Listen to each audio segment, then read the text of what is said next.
it's Stephen Blake from Inexteriors Painters and Decorators, and welcome to my YouTube channel.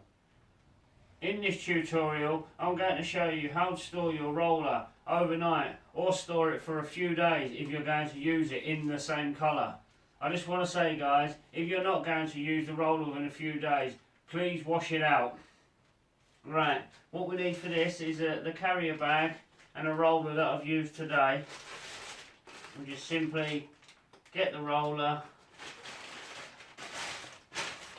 put it in the carrier bag so it's nice and airtight, and that is okay to be used for the next day, or you can store it for a few days. Right, if you like the video, please subscribe, like and share. Thanks guys.